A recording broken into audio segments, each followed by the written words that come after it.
అందుకే బలిపీఠం మీద మనం విడిచిపెట్టవలసినవి ఏవి అంటే, దేవాలయంలోకి వెళ్ళినప్పుడు బలిపీఠం మీద ఇతరమైనటువంటి జంతువులకి బలిహరణం పెడతారు. మనం దేవాలయంలోకి వెళ్ళినప్పుడు బలిపీఠం దగ్గర వదిలిపెట్టవలసినవి ఏవి అంటే, లోపల పరమాత్మ దర్శనం చేయడానికి మీరు మీలో ఉన్న దుర్గుణాల్ని బలిపీఠం మీద పెట్టాలి, పెట్టి లోపలికి వెళ్ళాలి. అమ్మవారికి బలులివ్వడం అంటే జంతు సంహారం అని కాదు, నీలో ఉన్న దుర్గుణాల్ని బలిపీఠం మీద పెట్టి అమ్మవారి దర్శనానికి వెళ్ళాలి. అమ్మా, ఇవి నేను విడిచిపెట్టేటట్టుగా అనుగ్రహించు, నా యందు సత్వగుణాన్ని ప్రవేశపెట్టు అని మీరు ప్రార్థన చెయ్యగలిగితే ఆవిడ దేవకార్య సముద్యత, దేవతల కార్యాన్ని సాధించడానికి ఆవిడ ఆవిర్భవించింది. ఇప్పుడు మీరు ఇక్కడే లలితా సహస్రనామ స్తోత్రంలో చాలా పెద్ద రహస్యం అంతా ఇక్కడ దాక్కుందండి. ఇది పసిగట్టగలిగితే, ఇది తెలుసుకోగలిగితే, ఇది ఎవరికైనా జీవితంలో అర్థమైతే, నేను కేవలంగా ఏదో వాచికంగా నోటితో ఈ మాట అనాలని అనడం లేదు, మీరు చాలా జాగ్రత్తగా పసిగట్టే ప్రయత్నం చెయ్యండి. అమ్మవారు ఆవిర్భవిస్తున్నటువంటి సందర్భాన్ని వసిన్యాది దేవతలు స్తోత్రం చేస్తున్నారు, వ్యాసుడు మనకు అందిస్తున్నాడు. ఇప్పుడు ఆవిడ చిదగ్నికుండ సంభూత దేవకార్య సముద్యత, దేవతల కొరకు చిదగ్నిగుండంలోంచి పైకొస్తోంది. ఇప్పుడు అమ్మవారిని వసిన్యాది దేవతలు కేశాది పాదాది పర్యంతం అందిస్తున్నారు. అంటే తల దగ్గర నుంచి పాదముల వరకు అందించారు. మీకు లలితా సహస్రం వచ్చు కాబట్టి ఒకసారి పరిశీలనం చేయండి. తల దగ్గర నుంచి పాదాల వరకు చెప్పారు. తల దగ్గర నుంచి పాదాల వరకు చెప్పేటప్పుడు ముందు తల కనపడాలా, చేతులు కనపడాలా? నేనేం పెద్ద ప్రశ్న ఏం వేయలేదండి, ఆలోచించండి. ఏది కనపడాలి? తల కనపడాలి. వసిన్యాది దేవతలు తల చెప్పారా? ఏది చెప్పారు? చతుర్బాహు సమన్విత, 4 బాహువులు చెప్పారు. ముందు చేతులు చెప్పారు. ముందు చేతులు ఎలా కనపడతాయి? చేతులు కనపడ్డాయి. బాహువులని వదిలిపెట్టి అయ్యో సరే ఏదో అనీశం కదా అని తల దగ్గరికి వెళ్ళారా?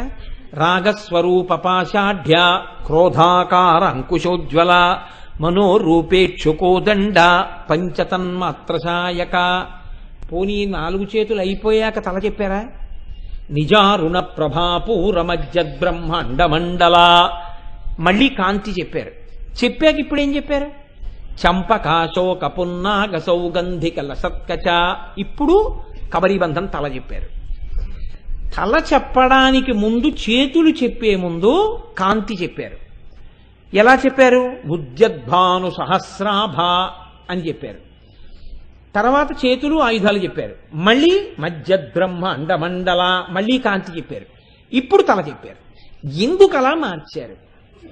వశన్యాది దేవతలు తిన్నగా తల చెప్పి కిందకొస్తూ చెప్పకుండా కాంతి చెప్పి 4 బాహువులు ఆయుధాలు చెప్పి కాంతి చెప్పి తల చెప్పారు.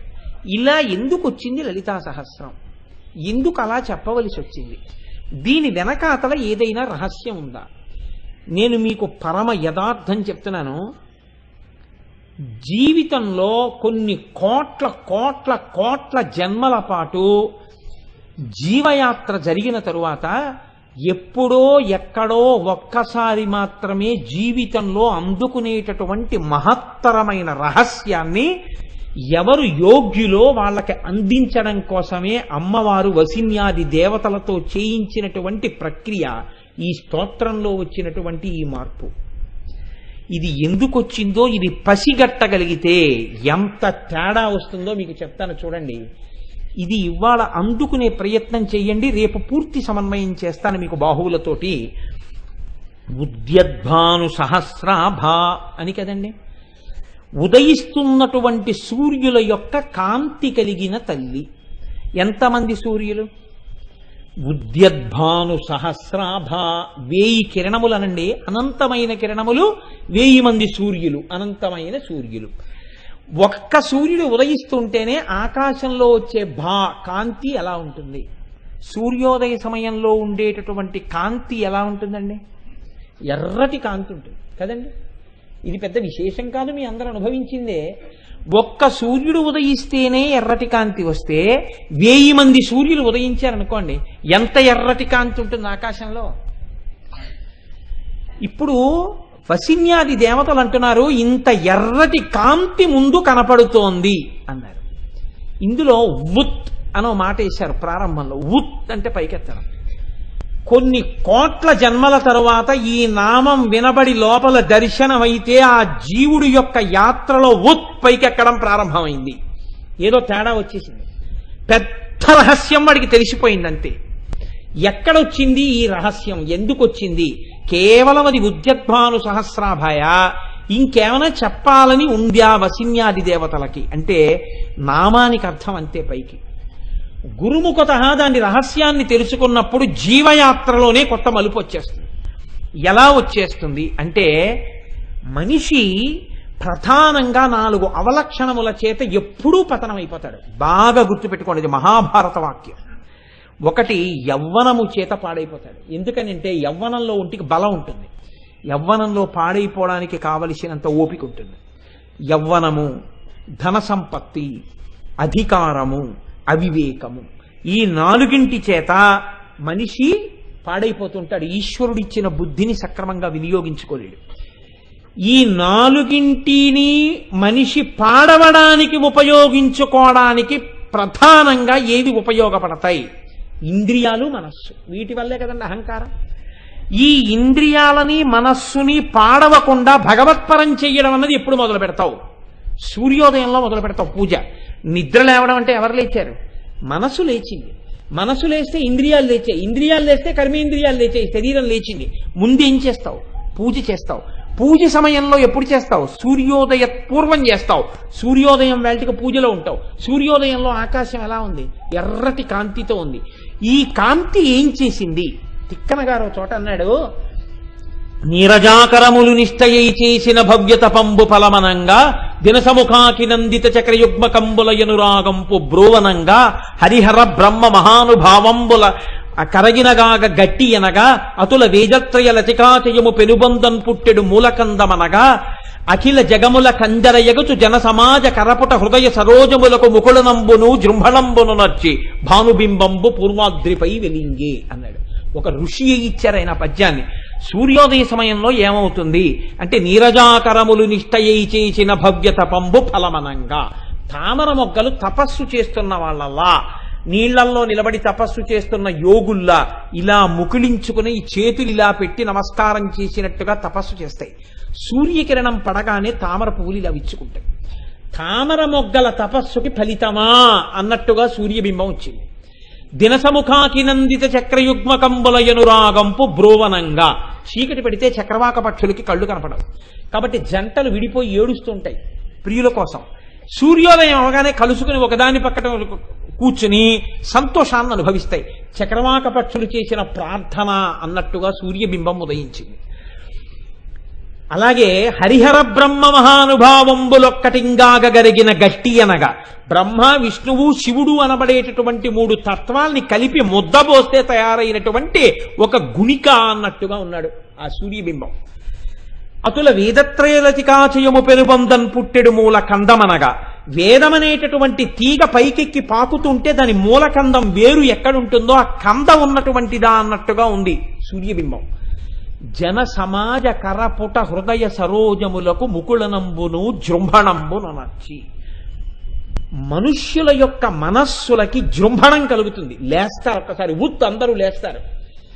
లేవగానే చేతులు ఇలా కలుసుకుంటాయి, నమస్కారం చేస్తారు. చేతులు కలుసుకుంటున్నాయి, ముకుళించుకుంటున్నాయి, మనసులు విచ్చుకుంటున్నాయి. మనసులు విచ్చుకునేటట్టు చేస్తుంది సూర్యబింబం, చేతులు కలుసుకుని అంజలి ఘటించేటట్టు చేస్తుంది సూర్యబింబం. అలా చేసి పూర్వాద్రి మీద వెలిగింది. ఈ వెలిగితే ఏ రంగు వచ్చింది? ఎర్రటి రంగు వచ్చింది. అమ్మవారి ఏ రంగులో ఉంది? ఎరుపు రంగులో ఉంది. అందుకే అమ్మవారిని ప్రార్థన చేస్తే అరుణాం కరుణా తరంగితాక్షీం ధృతపాశాంకుశ పుష్పబాణ చాపాం, ఎరుపు రంగుతో అమ్మవారు ఉంటుంది. ఏమండి అన్ని రంగులు ఉన్నాయి కదా, లలితా పరాభట్టారికా స్వరూపం ఎరుపు రంగుతోనే ఎందుకు వచ్చింది పైకి? ఆ ఎరుపుకి ఏమైనా రహస్యం ఉందా? ఎందుకు ఉద్యద్భాను సహస్రాభ అని అంటున్నారు? దీన్ని సౌందర్యలహరిలో శంకరాచార్య స్వామి వారు పరిష్కారం చేశారు.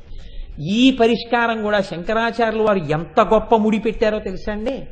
ఒక పట్టాన సాధారణంగా అర్థం కాదు, పెద్దలకు అర్థం అవడం విషయంలో నేనేం ప్రశ్న చేయట్లేదు. ఆయన ఎంత గమ్మత్తైన మాట అన్నారంటే, ఉదయిస్తున్నటువంటి సూర్యబింబంలో ఉన్న ఎర్రటి కాంతి ఎలా అయితే ఆకాశంలో ఇలా ముందుకొచ్చేస్తుందో, మీరు ఒక సముద్రపు టొడ్డుకెళ్ళి సూర్యబింబాన్ని చూస్తున్నారనుకోండి, నీటిలోంచి ఇలా పైకొస్తుంటే సూర్యబింబం ఎర్రటి కాంతి కాలవ కట్టినట్టుగా ఏర్పడుతుంది. ఎర్రటి కాంతి ఆకాశం అంతా నిండిపోయి అన్ని లేత ఎరుపులోకి వచ్చేస్తాయి. అమ్మవారి ఆవిర్భావాన్ని కూడా ఎరుపు రంగుతో ధ్యానం చేస్తే ఈ ఎరుపు ఏమవుతుందంటే, ఒక నాటకం వేసేటప్పుడు అన్ని లైట్లు ఆర్పేసి ఎర్రటి లైట్ వేశారనుకోండి, ఆ ఎరుపు కాంతిలో తెర, వెనకాల ఉన్నటువంటి వేదిక, దాని మీద ఉన్న నటుడు నటి అందరూ ఎర్రగా కనపడినట్టే ఎర్రటి రంగు అమ్మవారిది ఉపాసన చేస్తే ఆ ఎరుపుతనం వచ్చేస్తే లోకం, మీ పూజా మందిరం మీరు ఆ ఎరుపులో కలిసిపోయినట్టుగా మీరు ఉపాసన చేస్తే ఏమవుతుంది? ఎందుకు ఆ ఎరుపుకి గొప్పతనం వచ్చింది? ఎందుకు ఆ మాట వసిన్యాది దేవతలు చెప్పారు? శంకరాచార్యులు వారు అన్నారు, అలా చేస్తే ఏమవుతుందో శంకరాచార్యులు వారు చెప్పారు. కొంచెం చాలా జాగ్రత్తగా వినే ప్రయత్నం చేయండి. అంత తేలికగా ఏముండదో, పట్టుకుంటే జీవయాత్రలో కొత్త మలుపు వచ్చేస్తుంది. తను ఛాయాభిస్తే తరుణ తరణి శ్రీ సరణిభి దివం సర్వాముర్వీమరుణిమనిమగ్నాం స్మరతి యః భవం త్యస్యత్రస్యద్వన హరిణ చాలీన నయనాః సహోర్వశ్యావస్యాః కతి కతి నగీర్వాణగణికాః. ఆకాశంలో సూర్యబింబం ఉదయించినప్పుడు వచ్చినటువంటి ఎర్రటి కాంతి శ్రీసరణి అలా ముందుకొచ్చేసి మీరు కూర్చున్న చోటంతా కూడా ముంచెత్తితే, ఆ ఎరుపులో మీరు కూర్చున్న ప్రాంతం మునిగిపోతే, మీరు మునిగిపోతే, ఆ ఎరుపులో మీరున్నట్టుగా మీరు ధ్యానం చేస్తే ఏమవుతుంది? ఊర్వశితో సహా 3 లోకాలలో ఉన్నటువంటి సౌందర్య రాసులైన దేవవేశ్యలైన అప్సరసలతో సహా స్త్రీలందరూ మీకు వశులైపోతారు. మొహమాట పడకుండా చెప్పండి, శంకరాచార్య స్వామి వారు ఈ శ్లోకం ఇస్తారని మీరు అనుకుంటున్నారా? అంతే ఆ శ్లోకానికి అర్థం. సౌందర్యలహరిలో శంకరాచార్య స్వామి వారు రాసిన శ్లోకం, ఆయన మనకు అందించిన శ్లోకానికి అర్థం బాహ్యంలో అంతే. ఇప్పుడు ఈ శ్లోకం చదివినవాడు ఏమనగాలి? అయ్యా ఏమిటండి ఈ శ్లోకం? నేను అమ్మవారి ఎర్రటి రంగుని ఉపాసన చేయడం ఏమిటి? ఆ ఎర్రటి కాంతిలో నేను కూర్చున్నట్టుగా అమ్మవారి రంగుని దర్శనం చేయడం ఏమిటి? లోకంలో ఉన్న ఆడవాళ్ళందరూ ఎటువంటి వాళ్ళుట? పైగా అందులో కూడా వనంలో ఉన్నటువంటి హరిణశాలీన నయనాః, భీత హరిణం ఎలా ఉంటుందో అంత అందమైన కన్నులున్న ఆడవాళ్ళు కూడా వశులైపోతారట. అది దాని ప్రయోజనం అన్నారు. అప్పుడు మీరు నిజంగా ఆలోచించండి, ఈ ఉపాసన చెయ్యవలసిన అవసరం ఎవరికైనా ఉంటుందా? బుద్ధిలోకి వద్దాం అనుకున్న వాడికి ఉపాసన ఎందుకండి? అలా ఉపాసన చేశాడనుకోండి, ఇంకొక మాట చెప్తా, పోన్లేండి మీకు వచ్చిన నష్టం ఏమిటంటారేమో, 2 ప్రమాదాలు. అసలు ఆడవాళ్ళకి శ్లోకం ఎందుకు పనికి వచ్చింది? మగవాడు చేశాడనుకోండి, ఆయనకి బాగుందేమో, వాళ్ళ ఆవిడికి ఇబ్బంది కాదు ఈ ఉపాసన. పైగా జగద్గురువులు ఏమిటి, శంకరాచార్యులు వారు ఏమిటి, ఆ ఎరుపు రంగు గురించి ఈ మాట ఏమిటంటే ఎందుకు చెప్పినట్టు అంటే, గురువుల బిగింపు ఎలా ఉంటుందో తెలుసా అండి? కొన్ని చెప్పకుండా చెప్తారు. అది తెలుసుకోవాలంటే మళ్ళీ మీరు గురువుల వెంట పడాలి. పడితే తప్ప దానికి రహస్యం దొరకదు. ఆయన చెప్పిన మాటలో రహస్యం మీరు జాగ్రత్తగా పట్టుకునే ప్రయత్నం చేయండి. నిజంగా నేను ఎవరినో నా వైపు ఆకర్షించి వశం చేసుకోవాలి అని అనుకున్నాను అనుకోండి, ఒక ఉదాహరణకి నా ఎందటువంటి దిక్కుమాలిన ఆలోచనలు కలగకుండుగాక, కానీ ఒక మాటకి చెప్తున్నాను, ఎవరినో నేను వశం చేసుకుందాం, ఆకర్షిద్దాం అనుకున్నాను. నా ప్రయత్నం ప్రారంభం చేయడం అలా ఉంచండి. ముందు ఎవరు ఆకర్షితుడై వశుడైపోయాడు అవతల వాళ్ళకి? భయపడకండి, ఎవరు? నేనే కదండి. నేను వశుణ్ణయ్యాను, నేను ఆకర్షితుడనయ్యాను. వాళ్ళ చేత నేను ఆకర్షింపబడ్డాను. వాళ్ళు నన్ను ఆకర్షించే ప్రయత్నం చేసినా చేయకపోయినా నేను వాళ్ళకి వశుడనైపోయాను. కాబట్టి నేను వాళ్ళని వశం చేసుకునే ప్రయత్నం చేస్తున్నాను. ఇప్పుడు ఇది పతనమా ఉద్ధరణ? వశం చేసుకోవడం మాట అలా ఉంచండి. ఈ ఇల్లు నాది అన్నాను అనుకోండి, ఆ ఇల్లు నాదో కాదో దేవుడు ఎరుగు. ఆ ఇల్లు వీడు నా యజమాని అని ఒక్కనాడందో, ఈ ఇల్లు నాది అన్నప్పుడల్లా నాకు పాశం పడుతోంది కదండి. నేను ఓ మెట్టు కిందకు పడిపోతున్నాను. ఇది నాది అన్నప్పుడు అలానే పడిపోతున్నాను. లోకంలో ఉన్న వాళ్ళందరూ నా వాళ్ళు అయిపోతున్నారంటే నేను వశం చేసుకోవడం వల్ల నేను ఉద్ధరణ పొందుతున్నానా, పతనం పొందుతున్నానా? పతనమే పొందుతున్నాను. అమ్మవారి యొక్క ఎర్రటి కాంతిని ఉపాసన చేస్తే ఉద్ధరణ వస్తున్నట్టా, పతనం వస్తున్నట్టా? అప్పుడు పతనం వస్తున్నట్టు కాదండి. ఇంతమంది ఆడవాళ్లు వశులైనా సరే అమ్మవారి యొక్క అందం ముందు, సౌందర్యం ముందు వీడు కదలకుండా నిలబడగలిగిన వాడు అని మీరు అర్థం చెప్పే ప్రయత్నం చేశారనుకోండి, అంతకన్నా తప్పు. ఎందుకని? ఇంత హేయమైన విషయానికి, అమ్మవారి సౌందర్యానికి మీరు పోలిక పెడతారా? మా అమ్మ కన్నా అందగత్తెలు ఏంటండి వీళ్ళని ఎవరన్నా అంటారండి లోకంలో? అప్పుడు పరమ తప్పు కదా అన్నమాట. అలా ఎలా చెప్తారు మీరు వ్యాఖ్యానం? అంటే మీరు దాన్ని అనుభవించకుండా వ్యాఖ్యానం చెప్తున్నారు. మరి ఎందుకు చెప్పినట్టు శంకరాచార్యులు వారు ఎరుపు కాంతిని ఉపాసిస్తే ఈ ఫలితం వస్తుందని? మీరు చాలా జాగ్రత్తగా పట్టుకునే ప్రయత్నం చేయండి. అనుభవించే ఆనందం పొందడం అన్నది ఎక్కడి నుంచి వస్తుంది ఆనందం నాకు చెప్పండి. నేను కూర తిన్నాను, ఆనందం వచ్చింది. కూరలో ఆనందం ఉందా? నాలోనే ఉన్న ఆనందం ఉద్భుతమైందా? ఆనందం నాలో ఉన్నదే ఉద్భుతమైంది. నాకు సొంత ఇల్లు ఉంటే ఆనందం అన్నాను. సొంత ఇంటి వలన ఆనందం బయట నుంచి వచ్చిందా? లోపల ఉన్న ఆనందం ఉద్భుతమైందా? లోపల ఉన్న ఆనందం ఉద్భుతమైంది. 3 లోకాల్లో ఉన్న అందగత్తెలందరూ నావారైపోయారు అంటే 3 లోకాలలో ఉన్న ఆనందం అన్నది ఏది ఉన్నదో ఆ ఆనందము నేనైపోయి ఉన్నాను. అంటే ఇప్పుడు నేను పూర్ణుడనైపోయాను, జ్ఞానినైపోయాను. ఇప్పుడు నేను ఆనందమునకు బయట వెతుక్కోను. ఆనందము లోపల అనుభవించుచున్నవాడను. నేనే ఆనంద స్వరూపుడను. పూర్ణమదః పూర్ణమిదం పూర్ణాత్ పూర్ణముదచ్యతే పూర్ణస్య పూర్ణమాదాయ పూర్ణమేవావశిష్యతే. నేను పూర్ణుడనైపోయి ఉన్నాను. అన్నీ నేనే, అంతా నేనే. నేను ఆత్మని. నేను అంతటా నిండిపోయి ఉన్నాను. ఇక నేను అనుభవించవలసిందన్నది లేదు. అన్నీ నేనే. ఈ ఆత్మ నేను. ఈ శరీరం నేను కాదు, మనసు నేను కాదు. నేను చిదానంద రూప శివోహం శివోహం. నేను ఆనందరూపుడను. కాబట్టి అన్నీ నావిగా ఉన్నాయి. నేనుగా ఉన్నాను, నావిగా కాదు. నేనుగా అయిపోయి ఉన్నాను.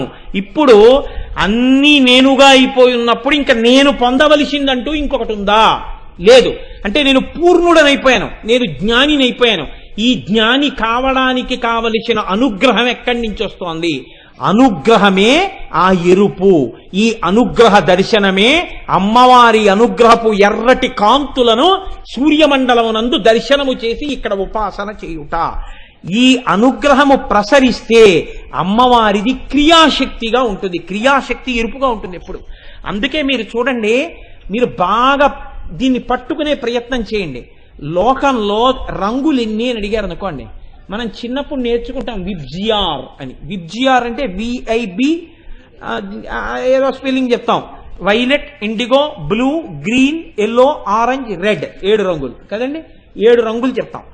ఈ 7 రంగుల్లో బాగా గుర్తుపట్టండి, తెలుపు కాని నలుపు కాని ఉన్నాయా? లేవు. తెలుపు నలుపు రంగులు కావు. ఏవి రంగులు? ఈ విబ్జిఆరే. Violet, indigo, blue, green, yellow, orange, red. ఈ 7 రంగులు. ఈ 7 రంగులంటే ఏమిటి అర్థం? తెలుపు నలుపు రంగులు ఎందుకు కాలేదు అంటే, తెలుపు ఏది లోపలికి తీసుకోదు, అన్ని బయటికి వదిలేస్తే తెలుపు. Process of reflection is white. అన్ని బయటికి వదిలితే తెలుపు, అన్నీ పుచ్చేసుకుంటే నలుపు. The process of absorption is black. అన్నీ పుచ్చుకుంటే నలుపు, అన్నీ వదిలేస్తే తెలుపు. అన్నీ వదిలినది రంగు కాదు, అన్నీ పుచ్చుకున్నది రంగు కాదు. ఏది రంగు? కొన్ని పుచ్చుకుని ఒక్కటి వదిలిందేదో అది రంగు. అన్నిటినీ లోపలికి తీసేసుకుని ఆకుపచ్చని పైకి వదిలింది అనుకోండి, అది ఆకుపచ్చ రంగు. అన్ని లోపలికి తీసుకుని నీలాన్ని పైకి వదిలింది అనుకోండి, అది నీలం రంగు. అన్ని లోపల పెట్టుకుని పసుపు పైకి వదిలింది అనుకోండి, అది పసుపు రంగు. అన్ని లోపలికి తీసేసుకుని ఏది పైకి వదలలేదు అనుకోండి, అది నలుపు. అన్ని పుచ్చుకోకుండా అన్నిటినీ పైకి వదిలేసింది అనుకోండి, తెలుపు. అన్నీ పుచ్చుకుంటే రంగు కాదు, అన్ని వదిలేస్తే రంగు కాదు. కొన్ని పుచ్చుకుని ఒక్కటి వదిలిపెడితే రంగు. అన్నీ కలిసిపోయి ఉంటే అసలు రంగులన్నీ ఎందులో ఉన్నాయి? తెలుపులో ఉన్నాయి. అందుకే తెల్లటి బట్ట అని ఎందుకంటారో తెలుసా అండి? అది శోభనప్రదమని. తెలుపు ఏదీ పుచ్చుకోకుండా వదిలిపెడుతుంది, కానీ అన్నీ అందులో ఉన్నాయి. తెలుపులోనే రంగులన్నీ ఉన్నాయి. మీరు చూడండి, విబ్జిఆర్ అంటే ఆర్ స్టాండ్స్ ఫర్ రెడ్, ఎరుపు. ఈ ఆర్కి అవతల ఏదుంది? తెలుపు ఉంది. ఈ తెలుపులోంచి మొదట విడింది ఏది? ఎరుపు. ఎరుపు విడితే వెనక్కాతలకి ఏం విడ్డాయి? విబ్జిఆర్లో ఉన్న మిగిలినవన్నీ విడిపోతూ వచ్చే రంగులు. చిట్ట చివరికి వైలెట్ విడింది. Violet, indigo, blue, green, orange, red. ముందు ఎరుపు విడిపోయింది. విడిపోగానే మిగిలిన రంగులన్నీ విడిపోయి ఈ విడిపోయిన ఆఖరి రంగేది వైలెట్. ఈ వైలెట్కి వెనకాలే ఉంది బ్లాక్. నలుపు రంగు కాదు, తెలుపు రంగు కాదు. ఈ ఎరుపు ముందు విడితే అన్ని విడ్డాయి. ఈ ఎరుపు తెలుపులోకి వెళ్ళిపోవడం మొదలెడితే అన్ని తెలుపులోకి వెళ్ళిపోతాయి. తెలుపులోకి వెళ్ళిపోయి తెలుపు అన్నిటిని బయటకు వదిలేస్తుంది. తెలుపు తెలుపుగా ఉండిపోతుంది. మనం అందరం ఈశ్వర స్వరూపాలు అయ్యుంటే ఈశ్వరుని నుంచి విడిపోయి జీవుడిగా కనపడడం ఎందుకు కనపడుతుంది? అమ్మవారి యొక్క మాయ వలన. అది విడిపోవడం ఎరుపు. మళ్ళీ కలిసిపోవడం ఎవరి వలన? అమ్మవారి అనుగ్రహం వలన. కలిసిపోతే ఆ తెలుపులోకే వెళ్ళిపోతారు. ఆ తెలుపు శివుడు. ఈ తెలుపులోకి వెళ్ళిపోవడం, తెలుపులోంచి విడిపోయి నేను జీవుడిగా ఉన్నాను అనుకోవడం. ఈ విడడం కలవడం, విడడం కలవడం, విడడం కలవడం, దీనికి ఆధారం ఎరుపు. ముందు ఎరుపు విడుతుంది. ఈ ముందు విడే ఎరుపు ఏదుందో ఆ ఎరుపు క్రియాశక్తి. అదేం చేస్తుంది? అదే మళ్ళీ మిమ్మల్ని కలుపుతుంది. ఈ కలపగలిగిన క్రియాశక్తి దేనిలో ఉంటుంది? చేతిలో ఉంటుంది. చెయ్యే పనులన్నీ చేస్తుంది. అన్ని పనులు చేసే చేతిని క్రియాశక్తి అంటారు. ఈ చేతికే కరము అని పేరు. కరమే కిరణము. సూర్యకరము, సూర్యకిరణము, కిరణము. ఆ కిరణముల వలన మొదట వచ్చిన ఎరుపు కాంతి అమ్మవారిది అంటే అమ్మవారే నిన్ను మళ్ళీ భగవంతుడిలోకి కలపగలదు. అమ్మవారే భగవంతుడిలోకి కలిపేస్తే నీవు భగవంతుడిలో కలిసిపోయిన నాడు నీవు పూర్ణుడవైపోతావు. సముద్రంలోకి చేరే వరకే నది యొక్క పరుగులు. నది సముద్రంలో చేరిపోయాక పరుగులు లేవు. అంతే, గంభీరమైపోయిందంతే. తనలో తానలా నిశ్చలంగా హాయిగా ఉండిపోయి లేచి పడుతూ కెరటాలు వీధిలోని లోపలికి సముద్రంలోకి వెడితే ఏమీ ఉండదు. నాకు ఒక మెరైన్ ఇంజనీర్ గారు ఒక ఆయన తెలుసు, విశాఖపట్నంలో, సుబ్బారావు గారిని. ఆయన అంటారు, సముద్రంలో మెరైన్ ఇంజనీర్ భవించినటువంటి ప్రశాంతతకి అలవాటు పడ్డాక కోటేశ్వరరావు భూమి మీద గందరగోళం తట్టుకోలేమన్నారు ఆయన నాతో. నేను తెల్లబోయాను ఆ మాటకి.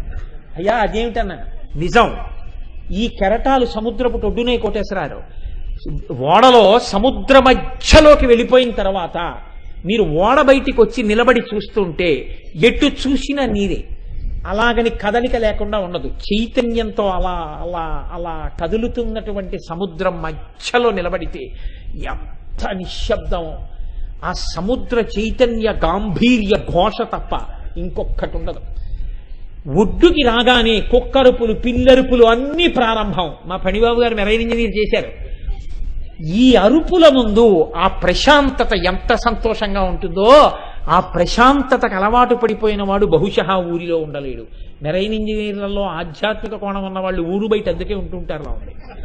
కాబట్టి లోపలికి వెళ్ళడం అలవాటైపోతే నది పరిగెత్తి పరిగెత్తి సముద్రంలో కలిసిపోయి ఆనందం అనుభవించినట్టు, విడిపోయి ఉన్నవాడివి పరిగెత్తి పరిగెత్తి పరిగెత్తి అమ్మవారి క్రియాశక్తితో ఎరుపు యొక్క అనుగ్రహంతో తెలుపులోకి వెళ్ళిపోతే ఇక ఆ ప్రశాంతత లేదు. ఈ కలపగలిగినది విడదీసినది ఎరుపే, కలిపినది ఎరుపే. ఈ ఎరుపే అమ్మవారు. ఆ ఎరుపుని ధ్యానం చేస్తే వచ్చేది పూర్ణత్వం. అన్నీ నువ్వైపోవడం, అన్నీ నీవిగా మారిపోవడం, నువ్వు అనుభవించవలసిన ఆనందం అన్నది ఇంకోటి లేకపోవడం. మన్మధుడు ఇంకొకళ్ళని కామం వైపు ప్రచోదనం చేస్తాడు. మన్మధుడే కామానికి ప్రచోదనం అవుతాడా? అవడం. అందరినీ కామం వైపు తిప్పుతాడు. అందరినీ తిప్పే కాముడు తాను కామజయాన్ని పొందినట్టు అన్ని ఆనందాలు ఇక్కడే ఉన్నాయిరా, ఇంకా బయట వాటి వల్ల అనుభవించవలసిన ఆనందమే ఉంది. ఆనందం అంతా ఇక్కడుంది. ఇది ఆనందం అన్నవాడికి అన్ని వశమైపోయాయి. ఇది శంకరాచార్యుల వారు అందరూ వశమైపోతున్నారని చెప్పడం. అందుకని శంకరులు చెప్పినది ధ్యానం చేస్తే తెలుస్తుంది తప్ప బాహ్యంలో అర్థం కాదు. శంకరులు ఏమిటి, శ్లోకం ఇవ్వడం ఏమిటి అనిపిస్తుంది. ఈ ఎరుపు కారుణ్యం. ఎరుపు ఎక్కడుందో అక్కడ కదలిక ఉంది. ఎరుపు ఎక్కడుందో అక్కడ అనుగ్రహం ఉంది. ఎరుపు ఎక్కడుందో అక్కడ కారుణ్యం ఉంది. ఎరుపు ఎక్కడుందో అక్కడ రాజసం ఉంది. అందుకే బ్రహ్మగారు సృష్టి చేస్తుంటాడు. కానీ ఆ ఎరుపు చిక్కబడిపోయింది అనుకోండి, చిక్కబడిన ఎరుపునందు పరుగులు తక్కువ. అందుకే ఎరుపుకి సంస్కృతంలో రక్తమని పేరు. రక్తవర్ణ అని. చిక్కటి నెత్తురు ఎర్రటి రంగులోనే ఉంటుంది. చిక్కపడిపోయినది మెల్లగా ప్రవహిస్తుంది, పలసగా ఉన్నది తొందరగా పరిగెడుతుంది. అమ్మవారి అనుగ్రహం బాగా ప్రసరించి ఎరుపుతో తడిసిపోయిన వాడు మెల్లమెల్లగా కదిలి వెళ్ళిపోయేది ఈశ్వరుడిలోకి వెళ్ళిపోతాడు. అమ్మవారి అనుగ్రహం ఆ ఎర్రటి కాంతులను దర్శనం చేస్తే మెల్లమెల్లగా మెల్లగా మెల్లగా అడుగులు ఎటు పడిపోతాయంటే భగవంతుడి వైపుకి కలిసిపోయేటట్టుగా అడుగులు పడతాయి. గొప్ప అనుగ్రహం అక్కడ మొదలవుతుంది. అందుకే అమ్మవారి ఆవిర్భావమునకు ముందు ఏది వచ్చింది అంటే ఒక్కసారి ఉజ్జద్భాను సహస్రాభ 1000 మంది సూర్యులు ఉదయించినప్పుడు ఉండేటటువంటి ఎర్రటి కాంతి కనపడింది. ఇప్పుడు వాళ్ళకి కాదు కనపడ్డాం, ఎవరికి కనపడాలి? మనకి కనపడాలి. ఎక్కడ కనపడాలి? అక్కడ కాదు కనపడ్డాం. అక్కడ కనపడిన కాంతి ఇలా వచ్చేసి మీరు కూడా ఎరుపులో తడిచిపోయి మీకు మీరు ఎర్రగా కనపడాలి. ఎలా కనపడతారు? సూర్యోదయంలో నిలబడి మిమ్మల్ని చూసుకోవడం కాదు. మీరు ధ్యానం చేస్తుంటే ఇక్కడ నుంచే చిదగ్నిగుండంలోంచి అమ్మవారు ఆవిర్భవిస్తుంటే ఆవిడ ఎర్రటి కాంతి వలయంలో మీరు తడిసిపోతే ఆ ఎరుపులో మీరు కూడా ఎరుపైపోతే ఆవిడ అనుగ్రహ కాంతులు మీ మీద పడినట్టు. ఆవిడ అనుగ్రహ కాంతులు మీ మీద పడితే మీరు తెలుపులోకి వెళ్ళిపోతున్నట్టు. అంటే మీరు పరమేశ్వరుడిలో చేరి మళ్లీ పుట్టవలసినటువంటి అవసరం లేని మోక్షస్థితి వైపుకి అడుగులు పడినట్టు. ఇహమునందు ఆ ఎరుపు కాంతి మీ మీద పడగా ఇక్కడ కావలసిన అన్ని సుఖాలు, అన్ని క్షేమాలు, అన్ని యోగాలు సిద్ధిస్తాయి. ఏ ప్రమాదాలు రావు. అమ్మవారి అనుగ్రహం యజమాని మీద పడితే ఇంట్లో ఉన్న వాళ్ళందరి మీద పడినట్టే. ఇంట్లో ఉన్న వాళ్ళందరూ రక్షింపబడతారు. ఈ కాంతి అందరికీ దర్శనం కావాలనేటటువంటి కోరికతోటే వసిన్యాది దేవతలతో అమ్మవారు లలితా సహస్రం చెప్పిస్తూ అసలు ఈ కాంతి పడని వాడికి నా దర్శనం కుదరదు, నన్ను చూడలేడు. నన్ను చూడలేని వాడికి తల దగ్గర నుంచి కుదరదు, చేతుల దగ్గర నుంచి. చేతులు క్రియాశక్తి. ఈ చేతులను ఎవడు చూస్తాడో, ఎవడు చేతుల వలన క్రియాశక్తిని దర్శనం చేసి తన జీవితాన్ని మార్చుకుంటున్నాడో లోపల, వాడు నన్ను తల నుంచి పాదముల వరకు చూడగలుగుతాడు. అందుకని ముందు కాంతి, ఆ కాంతి మీద పడాలి. ఆ కాంతి మీద పడిన తరువాత కాంతి మీద పడడానికి మీరు చెయ్యవలసింది ఒక్కటే, ఆ కాంతి ఉన్న చోట మీరు కూర్చుంటే చాలు. సూర్యోదయం అవుతున్న చోట మీరు కూర్చుంటే అలా ఎర్రటి కాంతి వచ్చి కాంతిలో మీరు ఉండిపోతారు. అసలు ముందు ఇక్కడ ఉదయాన్ని మీరు అనుమతించాలి. ఇక్కడ చిదగ్నికుండ సంభూత ఆవిడ ఆవిర్భావ ధ్యానం మీరు చెయ్యాలి. చేస్తే ఎరుపు కాంతిలో మీరు మునిగిపోతే ఆనాడు మీ జన్మకి ధన్యత. ఆ ఎరుపు దర్శనం కానంత కాలం, ఆ ఎరుపుని అనుభవిద్దామన్న తాపత్రం ఏర్పడనంత కాలం జీవయాత్ర వెడుతూనే ఉంటుంది. దానికి చక్కటి మలుపెన్నడు ఆ కాంతి చూసిన నాడే, ఆ కాంతి విన్ననాడే. ఆ కాంతి గురించి ఏదో ఒకనాడు చెవిలో పడితే, నేను చెప్పానన్న అతిశయంతో చెప్పట్లేదు, బాగా జ్ఞాపకం పెట్టుకోండి. కొన్ని కోట్ల కోట్ల కోట్ల జన్మల తరువాత ఎప్పుడో ఒక్కసారి మాత్రమే అమ్మవారి ఎర్రటి కాంతి గురించిన రహస్యాన్ని వాడు వినగలుగుతున్నాడు. అది లేనంత కాలం వాడు వినలేడు. ఎవడికి అమ్మవారి అనుగ్రహం ఉంటుందో వాడు మాత్రమే వింటాడని గుర్తు. అందుకే తర్వాత ఎవరు అమ్మవారి అనుగ్రహాన్ని బలంగా సంపాదించుకున్నారో వాళ్ళ యందు క్రియాశక్తి ప్రారంభం అవుతుంది. అంటే అమ్మవారి అనుగ్రహం అమ్మవారి చేతులుగా దర్శనం అవుతుంది, చేతులలో ఉన్న ఆయుధాలుగా దర్శనం అవుతుంది. అవి ఆ ఆయుధాలేమి, ఆ చేతులేమి, అవి తెలుసుకుంటే వచ్చే గొప్ప ప్రయోజనమేమి, ఇది తెలిస్తే మళ్ళీ కాంతి కనపడుతుంది. ఈ కాంతి దాటితే అప్పుడు అమ్మవారి కబరీబంధం కనపడుతుంది. ఈ కబరీబంధం కనపడడానికి ముందు ఇవాళ ఈ కాంతి దర్శనం దగ్గర నుంచి ఇక నామములన్నీ లావణ్యలహరిలో ఎలా ఉంటాయంటే విన్న ఉత్తర క్షణంలో ఒక కొత్త ప్రయోజనాన్ని సాధించేస్తుంటాయి. మీరు వింటున్నప్పుడు గమనించండి, మీకు తెలియకుండా ఎర్రటి కాంతిలో మనం ఉన్నప్పుడు మనం ఎర్రగా ఉంటాం అని మీకు అనిపించగానే జీవయాత్రలో మీరు ఒక కొత్త అనుగ్రహాన్ని, అమ్మవారి అనుగ్రహాన్ని మీరు సాధించేసుకున్నారు. అందుకే భాస్కరరాయల వారు అంతటి మహాపురుషుడై మనకు అనుగ్రహించారు. ఇది కేవలం ఒక శ్లోకంలో చెప్పడం కాదు, గురుముఖతః తెలుసుకుని ధ్యానమునందు అనుభవించవలసింది. కాబట్టి శ్లోకంలో చెప్పడం కాదు, ఇలా ఎందుకు శ్లోకం వచ్చిందని గురువు గారి దగ్గరికి ఎడతాడు ఈ మాట చెప్తే. అంతటి శంకరులు ఇలా ఎందుకు రచించారండి శ్లోకం అని ఎవడు గురువు దగ్గరికి వెళ్ళాడో వాడికి గురువు అనుగ్రహంగా ఈ ముడి విడితే వాడు ధ్యానం చేసి పూర్ణుడవాలి. అందుకని శంకర భగవత్పాదులు సౌందర్యలహరిలో అంత చమత్కారంతో ఆ శ్లోకాన్ని మిమ్మల్ని పూర్ణుల్ని చేస్తూ అంత చిత్రంగా శ్లోకాన్ని తీసుకొచ్చి మనకి సౌందర్యలహరిలో ఇచ్చారు. ఆ ఎరుపు కాంతి వెనక ఇంత రహస్యం ఉంది. మీకు అర్థమయ్యేటట్టుగా నేను చెప్పగలిగానో చెప్పలేకపోయానో, చెప్పలేకపోతే నేను క్షంతవ్యుడను. కానీ అమ్మవారి అనుగ్రహంతో రేపు మీరు బాహువుల గురించి ఆయుధాల గురించి విన్నప్పుడు ఈ కాంతిని అలా అనుభవించలేకపోయిన వారికి ఆ చేతులు ఆయుధాల గురించి వినేటప్పుడు ఆ కాంతి మీకు తెలియకుండా పడిపోతుంది. అలా పడిపోయేటట్టుగా వసిన్యాది దేవతలు స్తోత్రం చేశారు. ఆ చమత్కారం ఏమిటో, అలా ఎందుకు ఇచ్చారో ఆ రహస్యాల్ని మీకు రేపటి రోజున అమ్మవారి అనుగ్రహంతో పలికే ప్రయత్నం చేస్తాను.